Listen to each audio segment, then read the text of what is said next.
네, 하나님께 영광을 받습니다. 우리 아이들 찬양 너무 잘하지 않습니까? 저희들이요 1시간 전부터 나와가지고 열심히 연습하고 아이들 더 열심히 하라고 너무 너희 때문에 고맙다고 우리 격려의 박수 한번 하겠습니다. 슈퍼맨, 스파이더맨, 원더우먼 뭐 이런 게 옛날에 한 40년 전에 우리가 히어로라고 불렀던 사람들, 요즘에는 뭐 아이언맨, 그다음 또 뭐 있습니까? 뭐 엑스맨, 뭐 이런 거 있죠. 그런 것들이 요즘 영화에 등장하는 히어로들입니다. 여러분, 영화에 히어로들이 나오는데 만약에 아무런 일이 없고 악당도 없고 고통스러운 사람도 없는데 히어로 혼자 나와가지고 쇼하면 그 영화가 재미있겠습니까? 사실은 히어로는 이 세상이 어려울 때, 고난이 있을 때, 문제가 있을 때에 그 히어로가 필요한 거거든요. 사실 히어로가 없다, 필요 없다고 하는 건 평안하다는 얘기입니다. 평안할 때 히어로는 필요 없습니다. 그래서 우리가 전쟁에도 난세 영웅이라고 그러잖아요. 난세 영웅이 나지 뭐 난세도 아닌데 갑자기 무슨 대단한 군사력을 가진 영웅 아무런 필요가 없는 겁니다. 사실은 아까도 말씀드렸지만 슈퍼히어로들이 필요 없는 상황이 훨씬 좋은 상황이 맞습니다. 그런데 이 사사들의 시대를 보면 사사가 필요 없는 상황이 훨씬 더 바람직한 상황이었을 텐데 사실은 사사가 꼭 필요한 시대가 그 사사 시대였던 것을 봅니다. 그 말은 그 사사 시대가 그만큼 힘들고 어려웠고 하나님을 오히려 대적하는 시대가 아니었나 그런 생각을 한번 해봅니다.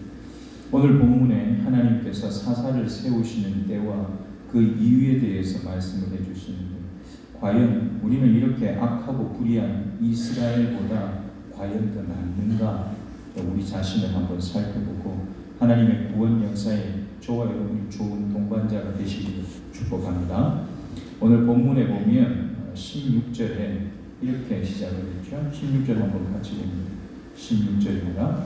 여호와께서 사사들을 세우사 노략자의 손에서 그들을 구원하게 하셨으나 여호와께서 사사들을 세우사 그렇게 하셨는데 사사라고 하는 단어, 이 사사라고 하는 단어를 원문을 살펴보면 이게 동사로 되어 있습니다. 명사가 아니고 동사로 되어 있는데 어떤 동사냐면 판단하다라고 하는 동사입니다.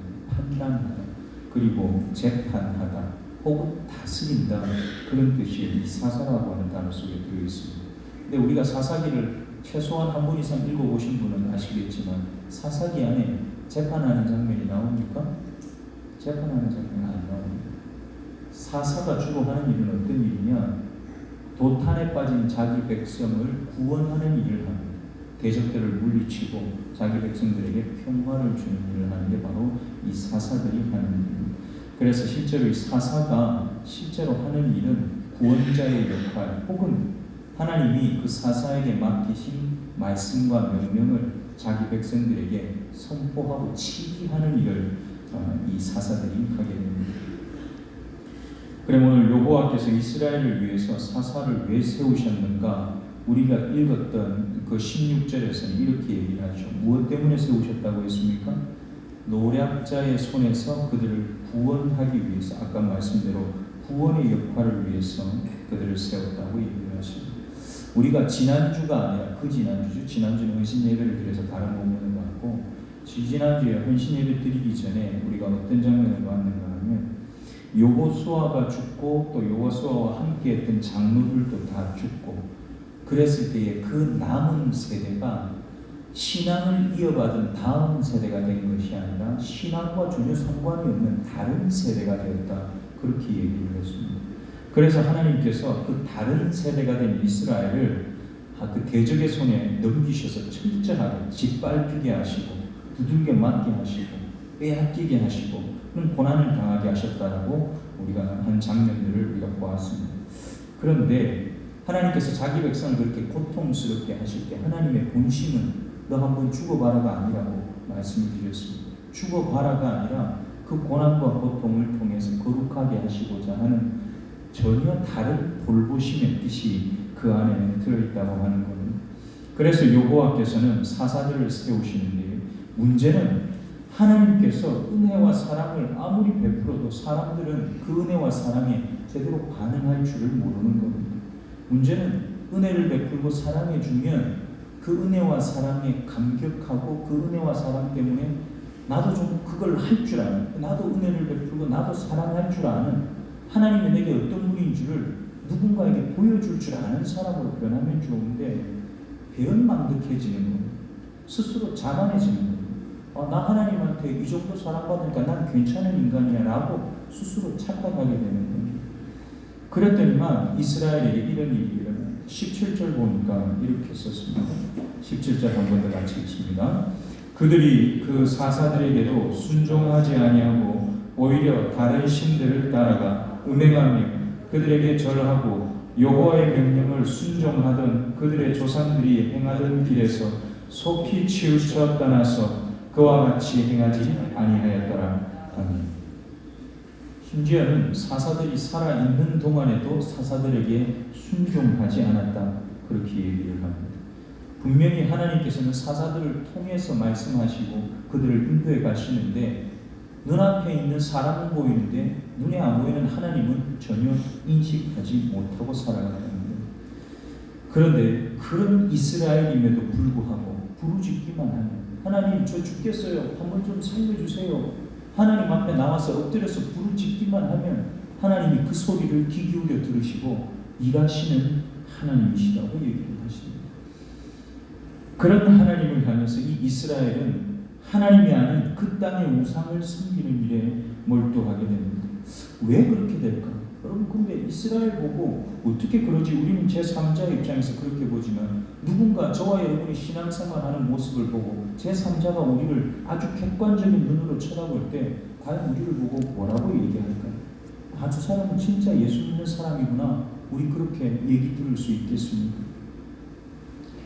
하나님께서 친히 말씀하시고 삶의 문제를 해결해 주시면 더 신실해지고 더 충성스럽고 예수님을 닮은 신앙인으로 매일매일 조금씩이라도 변해가고 그러려고 몸부림치고 그 몸부림이 내 마음대로 안 돼서 속상하고 속이 터지고 답답하고 나 자신을 향해서 화가 나고 그래야 되는데 우리는 그런 것 때문에 화나고 그런 것 때문에 분노하는 것이 아니라 내 마음대로 안 되는 내 인생 때문에 화나고 그런 것 때문에 우리 마음에 분노를 쌓고 사는 연약한 존재가 바로 우리라고 하는 겁니다.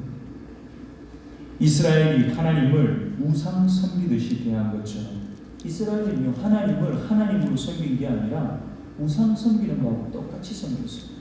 어떻게 했는지 아십니까?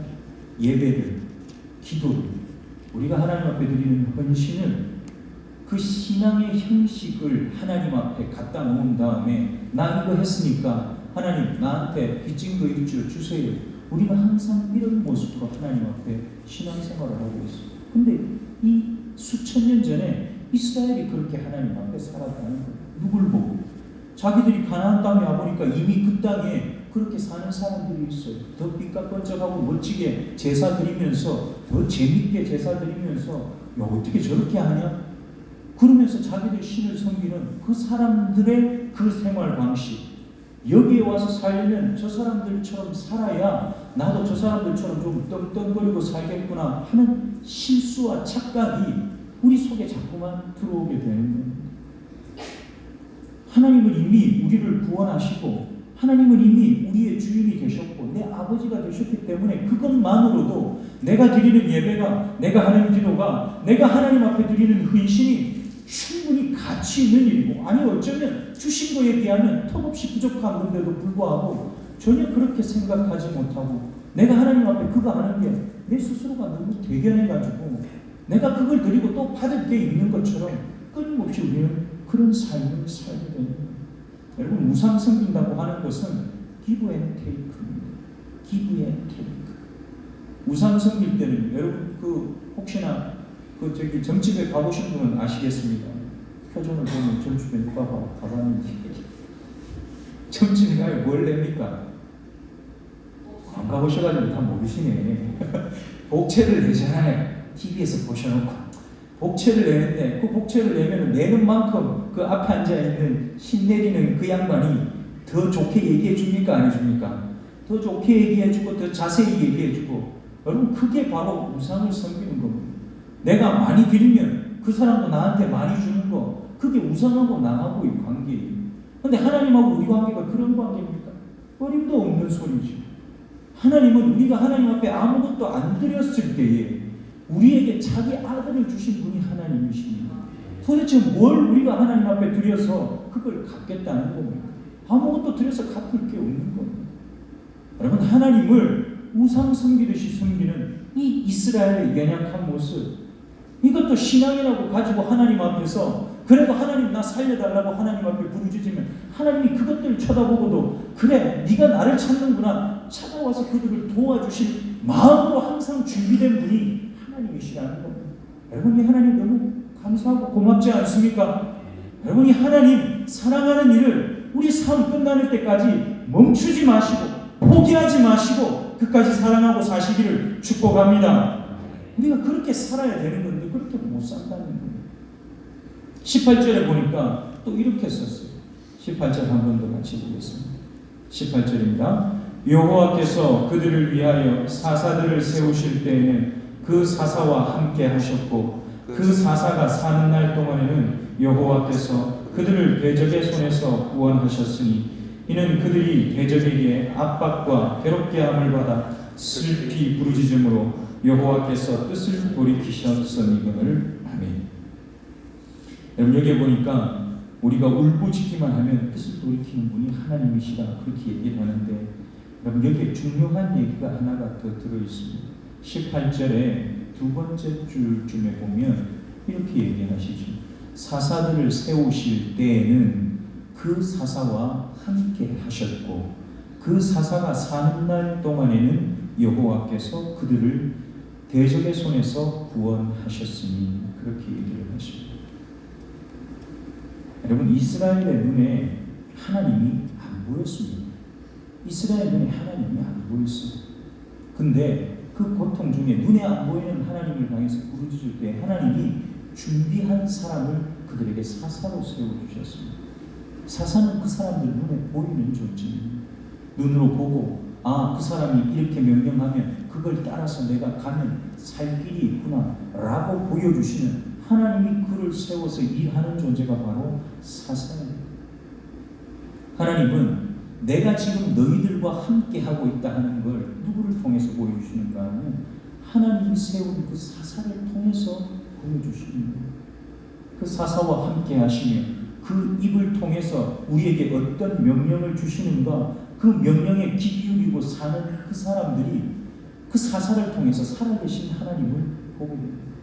그런데 귀 기울이지 못하면, 예민하게 긴장감을 가지고 그 앞에 있지 못하면 보이지 않는 겁니다.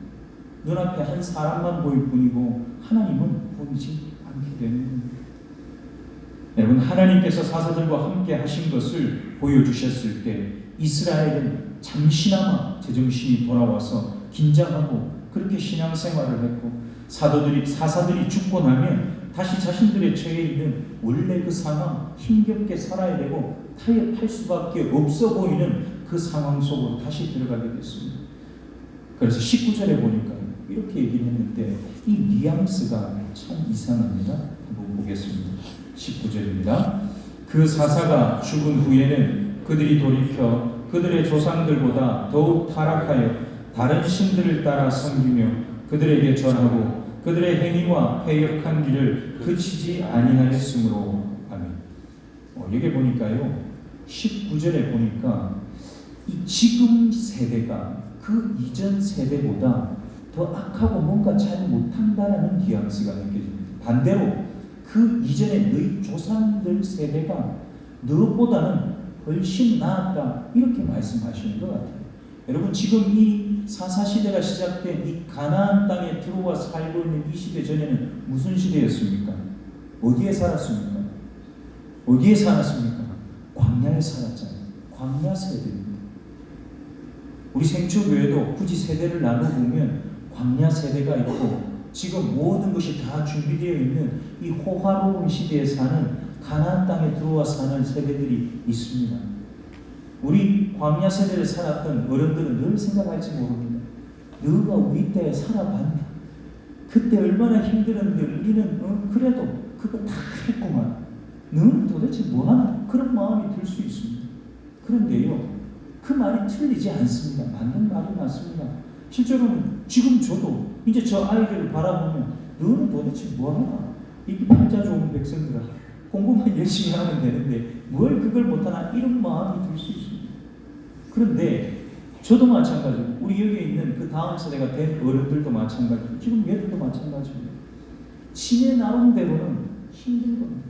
세대가 다르고 시대가 다릅니다. 광야 시대에는요, 유혹받을 만한 게 별로 없습니다. 그렇잖아요. 같이 섞여 사는 다른 종자들이 없는데 어디서 유혹을 받겠습니까? 유혹받을 일이 별로 없습니다. 그냥 주신 말씀 앞에 그냥 멍하니 그냥 그대로 가기만 하면 됩니다. 그런데 그 시대는 뭐가 없느냐? 편리함이 없습니다. 내 집도 없고 내 손에 쥐어진 게 별로 없습니다. 악을 쓰고 바득바득 견뎌내야지만 사는 삶을 살았던 게 광야 시대입니다. 근데 가나안 시대는 어떻느냐? 이제는 집도 생기고 내가 할 수 있는 일도 생기고 일터도 생기고 제법 살만해졌습니다. 그런데 아까 말씀드렸죠. 수없이 많은 유혹이 내 옆에서 나를 가만히 두지를 않습니다. 그런 시대를 살아보셨네요. 그런 시대를 또 안 살아보셨죠. 이제 그럼 얘들이 이제 나중에 크고 나면 조금 할 말이 있을지 모르겠습니다. 그런 시대를 이미 살고 있으니까 그 다음 시대가 그런 시대를 살 때 그걸 어떻게 이겨야 되는지를 잘 얘기해 줄 수 있는 세대가 될지는 모르겠습니다. 그러려면 어찌해야 되느냐? 얘들이요, 지금 이 예배를 통해서 우리 어른들, 여러분 가정에서의 신앙생활을 통해서 얘들이 똑바른 신앙인으로 자라나야 됩니다. 그렇게 자라지 못했는데 그런 일이 일어나겠습니까? 일어나지 않는 겁니다. 참 신기한 것은 어떻게 신앙이라고 하는 게 한 세대를 제대로 이 바톤 터치가 제대로 안 되냐 그 말입니다. 그건 우리나라뿐만이 아니라 전 세계를 돌아와도 역사를 아무리 헤집어 봐도 마찬가지입니다. 한 세대를 두 세대를 이어서 잘 되는 법이 별로 없습니다. 대한민국 이만큼 올 때까지 지치지 않고 달려온 것만 해도 대단한 일이라 그렇게 보여집니다. 여러분, 그러나 그것이 불가능한 일이라 할지라도 지금 그걸 알고 스스로를 일으키는 우리 세대, 다음에 서 있는 저 아이들에게는 우리를 통해서 좋은 것이 진짜 살아있는 신앙이 저 아이들에게 전달되어지기를 간절히 소원합니다. 여러분, 지금 이 세대들이 힘들다 그 말입니다. 어른들 눈에 보이는 것하고는 다른 세대, 그들 나름대로의 고민과 어려움이 있는 시대를 그들도 살고 있다. 여러분, 그런데 제대로 서지 못하는 세대라 할지라도 하나님께서 세우신 자를 제대로 만나면 오늘 우리가 성경에서 보는 것처럼 적어도 그 사사가 그들과 함께 하는 기간 동안 그 사사를 통해서 일하시는 하나님 때문에 그 아이들이 넘어지지 않을 수 있습니다. 그건 엄청난 기회입니다. 여러분, 신앙생활 지금 잘 못하는 자녀들이라 할지라도 여러분 부모님들이 그 아이 때문에 여러분들이 어긋나시거나 여러분들이 포기하시면 안 돼요. 내 마음대로 안 되는 자식이라 할지라도 여러분이 그 자식을 가슴에 묻고 눈물로 하나님 앞에 기도하며 하나님만 바라보고 하는 그 걸음 때문에 하나님께서는 반드시 우리 다음 세대에게 내가 기대하고 내가 한 일보다 훨씬 위대한 일을 행하실 줄 믿습니다. 여러분, 그 기간 동안만큼 비틀거릴지라도 다시 일어나서 하나님과 동행할 줄 알도록 하나님이 만드신다는 겁니다. 그러나 그 일하시는 하나님의 인도하심을 거절하고 떠나면 하나님께서는 압박하고 괴롭게 하시는 걸 통해서 우리의 자녀들을 정신 차리게 하고 눈뜨게 하고 하나님을 보게 만드신다는 겁니다. 하나님은 자기 백성을 절대 포기하지 않으시는 분이기 때문에 그렇습니다.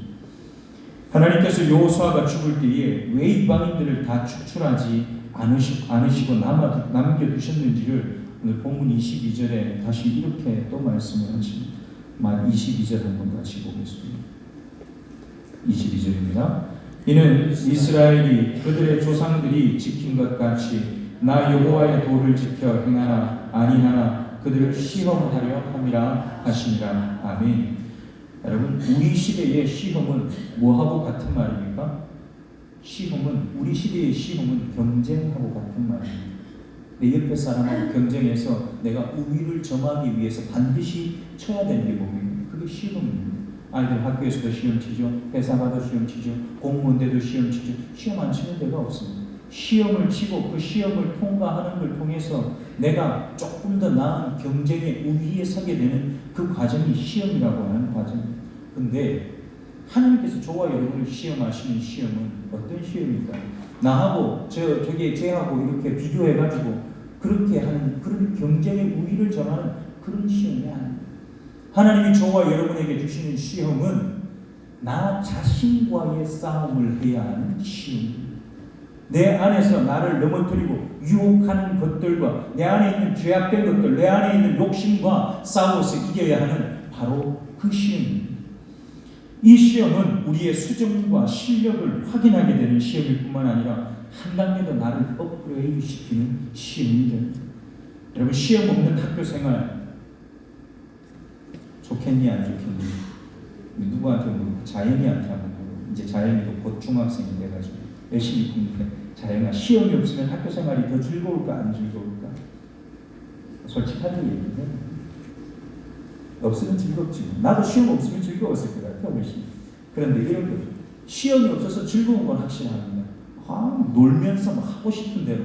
그런데 나중에 막상 뭔가 내 가진 실력을 내보이려면 남은 게 있겠습니까? 없겠습니까? 남은 거 하나도 없습니다. 그나마 시험 칠 때 시험 공부라도 했었기 때문에 그 시험 친 거 그거 조금 남아가지고 생활하는 데 쓰고 그거 남아가지고 그래도 뭐 있는 것처럼 사는 거지. 여러분, 시험도 안 보고 살아보십시오. 과연 어떻게 되겠습니까? 우리의 신앙이 똑같습니다.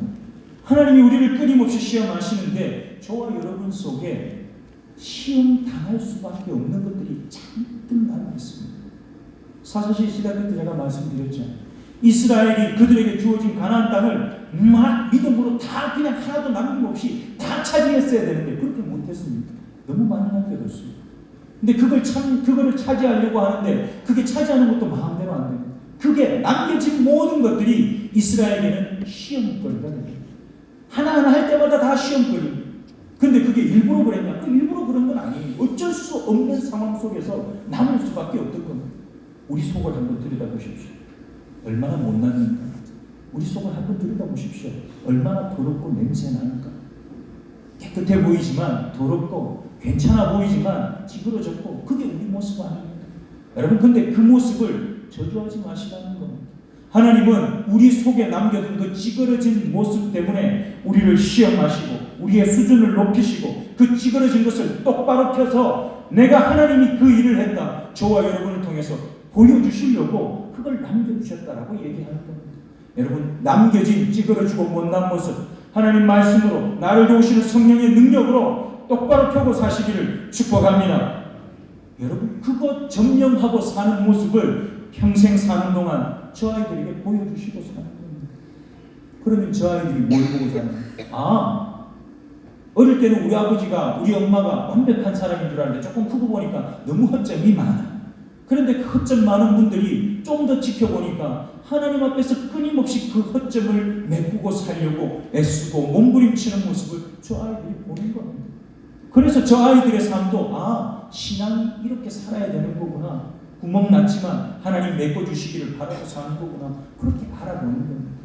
저와 여러분이 그 일에 우리 아이들에게 좋은 표본이, 그리고 생초교회를 처음 와서 신앙생활하는 사람들에게 좋은 본이 되어주시기를 축복합니다. 여러분, 그게 승리하는 거고 그게 우리에게 주신 약속의 땅을 차지하는 겁니다. 사랑하는 생초교회 성도들, 우리 생초교회라는 공동체로 모이게 되면 하나님께서 세워서 일하시는 영적인 지도자가 여러분 앞에 여기에 서 있습니다. 우리가 이렇게 공동체로 모일 때는 하나님이 저를 세우셔서 일하는 것이 분명합니다. 그런데 제가 일주일 내내 여러분들 앞에 서서 여러분 집에 가서 여러분 직장에 가서 제가 그 일을 할 수 있습니까? 못하죠. 여기에서 오늘 하루 종일 선포한 말씀들이 여러분 머릿속에, 여러분 마음속에 남아서 여러분들이 가는 그 자리, 교회를 떠나서 여러분 제일 먼저 가는 데가 어디입니까? 가정입니다. 여러분, 그 가정에서 부모는 자녀들에게 사사히 역할을 하시고 사셔야 됩니다. 예수 믿는 너희들은 예수 믿지 않는 친구들 속에 들어가서 그 역할을 하고 살아야 됩니다.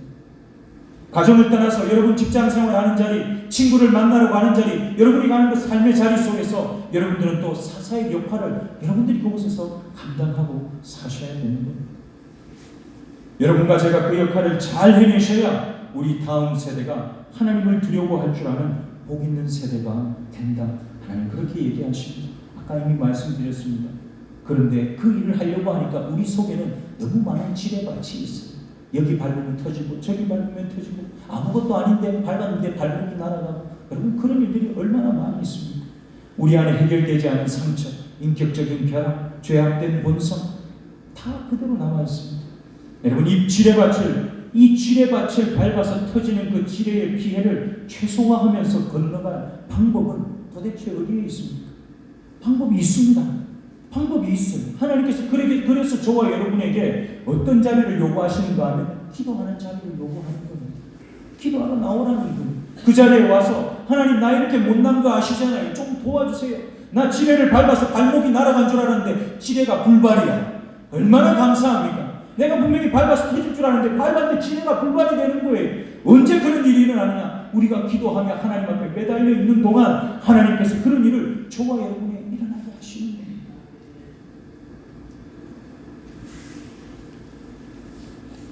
성령의 도움을 구하는 길, 기도하는 길, 그 길밖에는 없습니다. 선포된 말씀이 표대가 되어서 여러분들과 제 발걸음을 인도하게 되기를 축복합니다. 불완전하지만 포기하지 않고 타협하지 않은 믿음으로 말씀을 받고 그 말씀에 붙들려 살아갈 때 지금은 아프고 지금은 눈물이 나지만 틀림없이 하나님께서 기쁘게 웃게 하시고 영광스럽게 우리의 삶에 살아있는 이 땅의 삶에서도 갚아줄 날이 있을 줄 믿습니다. 하나님께서는 세우신 자와 함께 하십니다. 하나님께서는 세우신 자와 함께 하십니다. 하나님과 동행하는 복된 한 주간 살아내시기를 축복합니다. 기도하겠습니다.